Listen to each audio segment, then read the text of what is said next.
प्यार करते हैं तुमको सनम।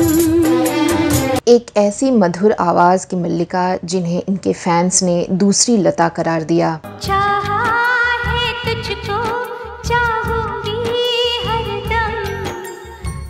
एक ऐसी टैलेंटेड सिंगर जिनके पास संगीत की पारंपरिक शिक्षा ना होने के बावजूद इनके सुर, ताल, लय इतने बेहतरीन थे कि सुनने वाले हैरान रह जाते थे।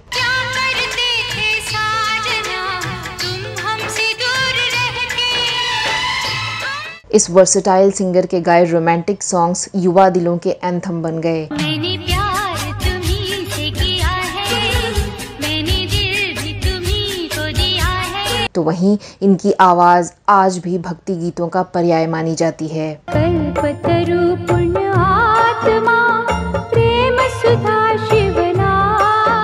लेकिन क्या आप जानते हैं कि इस टॉप सिंगर ने अपनी पर्सनल लाइफ के साथ साथ प्रोफेशनल लाइफ में भी बहुत दुख उठाए।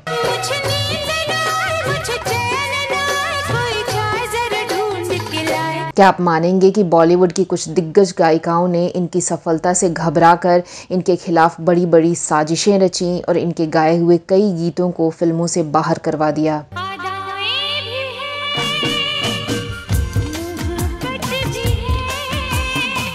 और आखिर ऐसा क्या हुआ था कि अचानक इन्होंने टॉप पर चल रहा अपना फिल्मी सफर रोक दिया और फिल्मों से संन्यास ले लिया।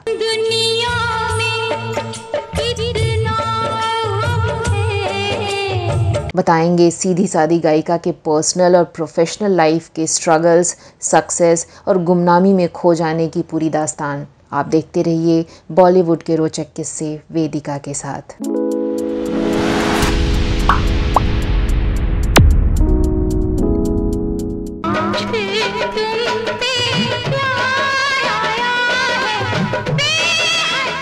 दोस्तों, आज हम बात कर रहे हैं 90s के ज़माने में सिंगिंग सेंसेशन बनकर उभरी सुरों की मल्लिका अनुराधा पौडवाल की। वो पॉपुलर आवाज़ जो सालों पहले कहीं गुम सी हो गई।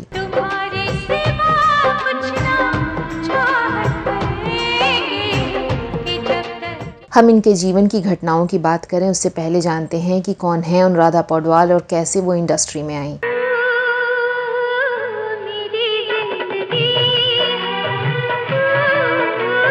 अनुराधा पौडवाल का जन्म 27 अक्टूबर 1952 में कर्नाटक के उत्तर कन्नड़ जिले के करवार में एक कोंकणी परिवार में हुआ था। लेकिन कुछ समय बाद परिवार मुंबई आ गया और इनका पालन पोषण मुंबई में ही हुआ। इनके बचपन का नाम अलका नंदकर्णी था, जो कि इनके पति ने फिल्मों में आने के बाद बदलकर अनुराधा कर दिया था। बचपन में ये पढ़ाई में काफ़ी अच्छी थी और बड़े होकर डॉक्टर बनना चाहती थी। इन्होंने अपने एक इंटरव्यू में बताया था कि जब ये क्लास 4th में थी तब लता जी को लाइव सुना और इनका झुकाव संगीत की तरफ हो गया। लेकिन अनुराधा जी जिस परिवार और समाज से आती थी वहाँ फिल्म इंडस्ट्री को लेकर अच्छा नजरिया नहीं था। इनके पिता का मानना था कि अच्छे परिवार की लड़कियों को फिल्मों में काम नहीं करना चाहिए। इनके बचपन का एक किस्सा ये भी बताया जाता है कि बचपन में इनकी आवाज़ साधारण थी और एक बार जब इन्हें निमोनिया हो गया और ये 40 दिन तक बिस्तर पर पड़ी रहीं तो इनकी आवाज़ बिल्कुल चली गई। पर इस बीमारी के बाद जब अनुराधा ने रिकवर किया तो इनकी आवाज़ काफ़ी बदल चुकी थी और फिर जो परिवर्तन आया वो वाकई चौंकाने वाला था। इनके चाचा ने बीमारी के दौरान इन्हें लता मंगेशकर की आवाज़ में भगवत गीता की रिकॉर्डिंग भेंट की थी, जो ये लगातार सुनती रहती थी और दुखी मन से बस यही सोचती रहती कि काश ये लता जी की तरह गा पाती। शायद यही कारण रहा कि अनुराधा जी ने हमेशा लता मंगेशकर को अपना गुरु माना और अपने सिंगर बनने का श्रेय भी उन्हें ही दिया। तो बस मुझे ऐसा लगता है जैसे मेरे सपनों से अभी तो निकल के इस दुनिया। बताते हैं कि यंग एज में ही एक पार्टी के दौरान अनुराधा की मुलाकात अरुण पौडवाल से हुई और ये दोनों एक दूसरे को पसंद करने लगे। बाद में दोनों ने शादी का फैसला किया। अरुण पौडवाल फिल्म इंडस्ट्री से जुड़े हुए थे, इसलिए शुरू में इनके पिता ने शादी से मना कर दिया। पर अरुण से मिलने के बाद वो उनके सरल और सुलझे हुए व्यक्तित्व से बहुत प्रभावित हुए और शादी के लिए मान गए। इस तरह महज 17 साल की अलका नंदकर्णी और अरुण पौडवाल विवाह के बंधन में बंध गए।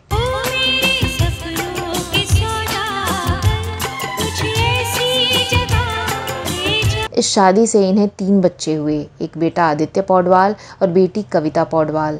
यहाँ आपको बता दें कि इनके एक बेटे की मौत 1 महीने की उम्र में ही हो गई थी, जिससे अनुराधा बुरी तरह टूट गई थी।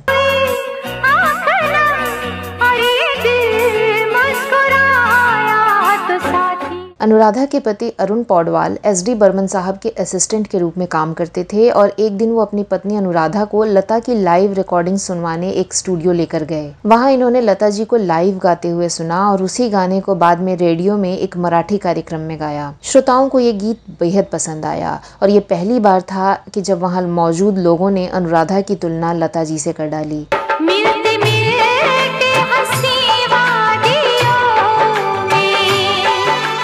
इस गाने के बाद लोग इनके और गाने सुनना चाहते थे, यहाँ तक कि उस समय के दिग्गज म्यूजिशियन लक्ष्मीकांत प्यारेलाल, हृदय नाथ मंगेशकर और बप्पी लाहिड़ी ने जब अनुराधा का गाना सुना तो रेडियो स्टेशन में फ़ोन करके पूछा कि ये आवाज़ किसकी थी और जानने के बाद इन्हें अपने गाने के लिए ऑफर दे दिया। फिर अरुण पौडवाल के कहने पर इन्होंने अपने करियर की शुरुआत की। साल था 1973 जिसमें आई फिल्म अभिमान में इन्हें पहला ब्रेक मिला।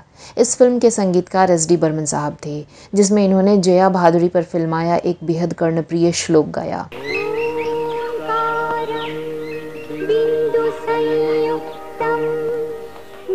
लेकिन अभी भी बड़ा ब्रेक मिलना बाकी था, जो मिला साल 1976 में सुभाष घई की फिल्म कालीचरण में। इसी फिल्म से इनके सोलो सिंगिंग की शुरुआत हुई। 1/2, 2/4, 1/2।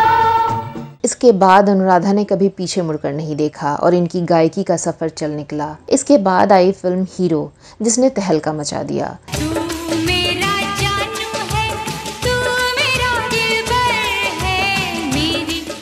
फिल्म हीरो के गानों की सफलता के बाद अनुराधा को गजब की लोकप्रियता मिली और इनकी गिनती शीर्ष गायिकाओं में की जाने लगी। इस फिल्म में इन्होंने लक्ष्मीकांत प्यारेलाल के साथ जोड़ी बनाई। हीरो की सफलता के बाद इस जोड़ी ने कई और फिल्मों में सफल गाने दिए, जैसे मेरी जंग, बंटवारा, राम लखन और तेजाब।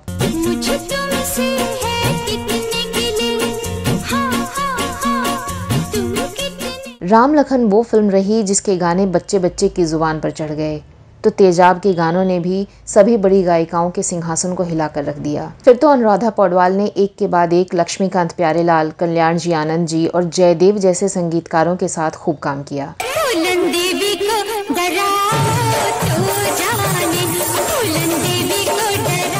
उस दौर में गुलशन कुमार की म्यूजिक कंपनी टी सीरीज सबसे बड़ी कंपनी थी। हर कोई उनके साथ काम करना चाहता था। अनुराधा पौडवाल ने अपने करियर को नया आयाम देने के लिए गुलशन कुमार के साथ काम करना शुरू किया और उनके लिए कई गाने गाए।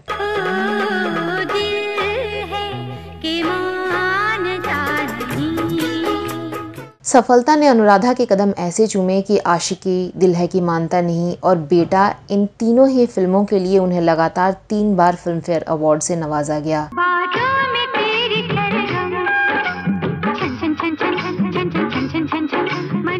कहा जाता है कि अनुराधा जिस रफ्तार से आगे बढ़ रही थीं, उससे लग रहा था कि लता मंगेशकर का एरा खत्म हो चुका है। खुद म्यूजिक कंपोजर ओपी नैयर ने भी कहा था कि लता का दौर अब खत्म हो रहा है। जाने जिगर जाने मन, मुझको है तेरी कसम, तू जो मुझे। तभी अपनी सफलता के चरम पर अनुराधा पौडवाल ने एक ऐसा फैसला किया जिससे इनके फैंस काफी आहत हुए और चौंके भी। अनुराधा ने केवल टी सीरीज के साथ काम करने की घोषणा कर दी। इसके पीछे एक बड़ी वजह थी जो हम वीडियो में आगे बताएंगे। वैसे इसका लाभ गायिका अलका याग्निक को मिला और कई सारी फिल्मों में उन्होंने अनुराधा की जगह ले ली। अनुराधा ने टी सीरीज के बैनर तले म्यूजिक कंपोजर नदीम श्रवण के साथ 3 फिल्मों के लिए 23 गाने रिकॉर्ड किए, जो कि ब्लॉकबस्टर साबित हुए। ये फिल्में रहीं आशिकी, दिल है कि मानता नहीं और सड़क।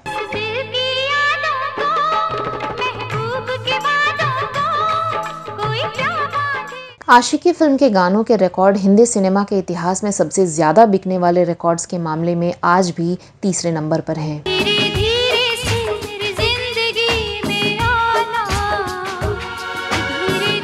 साल 1991 में अनुराधा पौडवाल अपने करियर के शिखर पर थीं। उसी समय उनके पति अरुण की एक दुर्घटना में मौत हो गई और इस मौत से इन्हें गहरा सदमा लगा। अनुराधा टूट गईं, पर निजी जिंदगी की घटनाओं के बावजूद भी अनुराधा ने अपने करियर को नीचे नहीं आने दिया और वो फिर भी टी सीरीज के साथ मिलकर एक से बढ़कर एक गीत गाती रहीं। अनुराधा पौडवाल को गुलशन कुमार और टी सीरीज की खोज कहा जाता था। गुलशन कुमार उन्हें दूसरी लता मंगेशकर बनाना चाहते थे, लेकिन 1997 में गुलशन कुमार की भी मौत हो गई और फिर तो बहुत कुछ बदल गया। इसके बाद तो अनुराधा ने अपने आप को काफी हद तक भक्ति गीत तक ही सीमित कर लिया।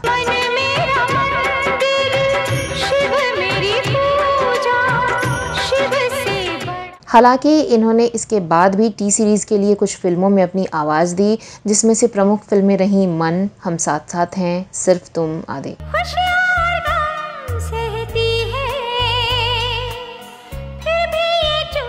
आइए अब बात करते हैं उन विवादों की जो मंगेशकर बहनों से जुड़े रहे। अनुराधा ने लता मंगेशकर को हमेशा एकलव्य की तरह अपना गुरु माना और अपने सभी सफलताओं का श्रेय भी लता को ही दिया।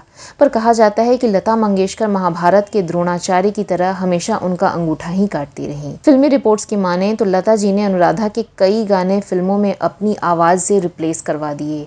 यहाँ तक कि फिल्म रिलीज होने पर इन्हें पता चलता था कि इनका गाया हुआ गाना लता जी की आवाज में रिप्लेस किया जा चुका है। इसका उदाहरण है फिल्म नागिन का एक गाना, मैं तेरी दुश्मन दुश्मन तू मेरा। इस गाने को लता जी ने अपनी आवाज से रिप्लेस करा दिया था। मैं तेरी दुश्मन दुश्मन तू मेरा, मैं नागिन। ये गाना पहले अनुराधा पौडवाल की आवाज में रिकॉर्ड किया गया था, लेकिन फिल्म रिलीज होने पर जब अनुराधा को पता चला कि ये गाना लता की आवाज में रिप्लेस कर दिया गया है तो इन्हें बहुत दुख हुआ। फिल्म जानकार बताते हैं कि इनकी बढ़ती लोकप्रियता के कारण ही एक बार आशा भोसले ने इनके पति अरुण पौडवाल को बहुत बेइज्जत किया था। हुआ यूं कि कई म्यूजिक कंपोजर मंगेशकर बहनों की जगह अनुराधा से गाना गवाना चाहते थे। एक दिन आशा भोसले अपने ससुर SD बर्मन के लिए गाना रिकॉर्ड करने स्टूडियो पहुंची। वहां अनुराधा जी के पति, जो कि बर्मन साहब के असिस्टेंट भी थे, उन्हें देखकर भड़क गईं। आशा ने अपने पति RD बर्मन को बोल दिया कि ये आदमी जब तक यहाँ रहेगा मैं गाना नहीं रिकॉर्ड करूंगी।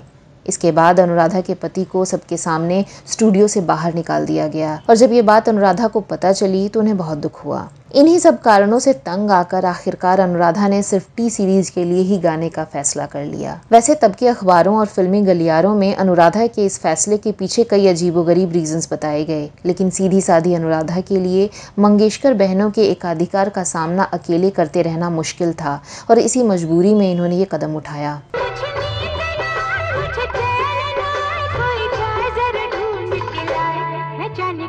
खैर, अनुराधा पौडवाल को मिले अवार्ड्स की बात करें तो साल 1986 में इन्हें उत्सव फिल्म के गाने मेरे मन बाजे मृदंग के लिए पहला बेस्ट फीमेल प्लेबैक सिंगर का फिल्म फेयर अवार्ड मिला। गोली गोली सपनों में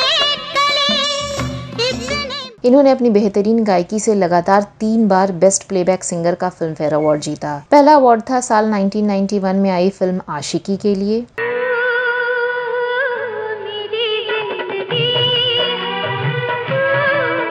दूसरा 1992 में आई फिल्म दिल है कि मानता नहीं के लिए।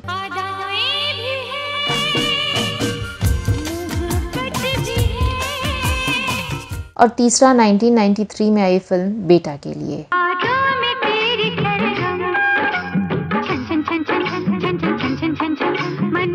इन्हें साल 1989 में आई मराठी फिल्म कलक नकलट के लिए नेशनल फिल्म अवार्ड से भी सम्मानित किया गया और साथ ही भारत सरकार की तरफ से साल 2017 में पद्मश्री से भी नवाजा गया। इन्हें DY पाटिल यूनिवर्सिटी द्वारा डीलिट डिग्री से भी सम्मानित किया गया और कई राज्यों में कई बड़े अवार्ड्स भी दिए गए। भक्ति संगीत में अनुराधा पौडवाल का कोई मुकाबला नहीं कर सकता। इनके भजन सुनकर कई घरों में आज भी सुबह होती है। हर की पौड़ी हरिद्वार में इनकी गाई हुई गंगा आरती से ही आज भी आरती की जाती है। गायत्री मंत्र की सुरीली तान अनुराधा जी की ही देन है। संस्कृत के सैकड़ों रचनाओं को इन्होंने अपनी आवाज दी, जैसे श्रीमद् भगवत गीता, सभी देवी देवताओं के स्रोत, भक्तांबर स्रोत आदि। नागेंद्र हाराय त्रिलोचनाय भस्मा। दुर्गा सप्तशती, सभी देवी देवताओं की अमृतवाणी, रामचरितमानस, हर जगह अनुराधा बेजोड़ रही हैं। वहीं अनुराधा ने सभी महान कवियों की रचनाओं को भी आवाज दी, जैसे सूरदास, मीरा, तुलसी, रसखान आदि। भजन के करीब 1000 से ज्यादा एल्बम को अनुराधा जी ने अपनी आवाज दी है। हिंदू धर्म के साथ साथ दूसरे सभी संप्रदायों के लिए भी इन्होंने रिलीजियस गाने गाए। जिसके सिर ऊपर तुम स्वामी। अनुराधा पौडवाल जी की जिंदगी से जुड़ी हाल की खबरों की बात करें तो साल 2020 में इनके बेटे आदित्य पौडवाल की किडनी खराब होने से डेथ हो गई, जो कि महज 35 साल के थे और जवान बेटे की मौत से एक बार फिर अनुराधा पर दुखों का पहाड़ टूट पड़ा। आदित्य सबसे कम उम्र में फिल्म इंडस्ट्री में गाना गाने वाले सिंगर और म्यूजिक कंपोजर भी थे। वहीं पिछले साल अनुराधा पौडवाल द कपिल शर्मा शो में उदित नारायण और कुमार सानू के साथ एज अ गेस्ट दिखाई दी थी। फिल्म इंडस्ट्री में हमें हमेशा डायरेक्टर्स, प्रोड्यूसर्स या किसी फिल्म के हिट होने पे हीरो हीरोइन इन पे मतलब उनके मूड्स पे गाने मिलते हैं। साथ ही ये कुछ और सिंगिंग रियलिटी शो में भी गेस्ट के तौर पर नजर आईं। अनुराधा ने अपने स्वर्गीय पति अरुण की याद में सूर्योदय नामक एक फाउंडेशन की स्थापना की है, जिसके लिए बढ़ चढ़कर काम करती हैं। बता दें कि कोविड महामारी के दौरान भी अनुराधा पौडवाल ने लोगों की खूब मदद की और कई सारे हॉस्पिटल्स को वेंटिलेटर और ऑक्सीजन सिलेंडर की सप्लाई करवाई। अनुराधा पौडवाल अपने गाए गीतों से मिलने वाली रॉयल्टी की राशि से अब भी युद्ध में शहीद हुए सोल्जर्स के परिवारों की मदद करती हैं। तो साथ ही इसकी रकम से गरीब परिवारों और कुपोषण के शिकार बच्चों के लिए भी मदद पहुंचाती हैं। फिलहाल भले वो गायकी से दूर हैं, लेकिन उनके गाए हजारों गाने आज भी हमारे घरों में गूंजते हैं और आज की जनरेशन भी उनकी गायकी की फैन है। हम अपनी पूरी टीम की तरफ से अनुराधा जी की लंबी उम्र और खुशहाल जिंदगी की कामना करते हैं। तो दोस्तों, आपको आज का हमारा ये शो कैसा लगा, कमेंट करके ज़रूर बताइएगा। चलिए कुछ और नई जानकारियों और किस्से कहानियों के साथ अगले एपिसोड में आपसे फिर होगी मुलाकात। फिलहाल अपनी होस्ट वेदिका को दीजिए इजाज़त। नमस्कार।